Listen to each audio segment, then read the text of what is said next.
அந்த சின்ன வயசுல பாத்தீங்கன்னா இடத்துல பெரிய ஓட்டை எனக்குலாம் என்ன பண்ணுவ டயரை கொண்டாந்து விட்டுருவாங்க இல்ல பெரிய ஓட்டை டவுசர் புது டவுசர் வாங்கி வயசுலயே அப்படி பண்ணுவாங்க.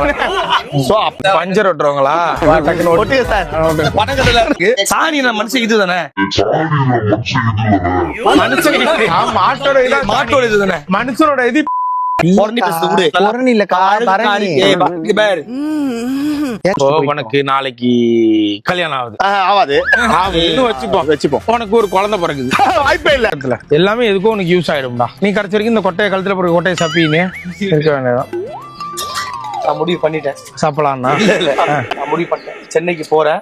கட்டின வீட பாதி மட்டும் இடிக்க போறேன். கீழே அந்த புள்ள மாதிரி இடிச்சுட்டு அங்கேயே சின்ன தென்னை மரம், ஒரு பனை மரம், ஒரு வேக்க மரம் வைக்கிறேன். அடுத்த வருஷம் நீ என் வீட்டுக்கு வரும்போது வேற நீ போனா உனக்கு போட்டோ மாட்டி மாலை மாட்டிட்டு பாரு உங்க அப்பா. ஏன்டா இதுக்குதான் வீடு கட்டினா அதை பாதியில இடிச்சு ஒரு கொய்யா மரமும் தென்னை மரமும் வைப்பாருன்னு. இயற்கை தானே, இயற்கை தான், இயற்கையா இருக்கிறோம். அதான் நீ இயற்கை எழுதிதான் இருப்ப. குடிப்போமா விளக்கமா தேடு அந்த குடிப்பு இல்ல இயற்கை இல்ல. இப்ப அதான் இயற்கையா குடிக்கலாம். அந்த தேங்காய் தென்னை மரத்துல எல்லாம் அவங்க எவ்வளவு வேணுமோ இளநீ பெச்சு குடிக்கலாம் சொல்றாங்க. ஆனா இப்ப யாரு ஏறுறதுன்னு தான் தெரியல. சிரிச்சுட்டு வந்து யாருன்னு சொல்லு. மரம் ஏறணும் தம்பி. எந்த மரம் கை காட்டுங்க. எந்த மரம் உன்னால ஏற முடியும்னு நீ பாரு. அப்ப நீயே சொல்லு. நான் சொல்றேன் தாம்பரம்.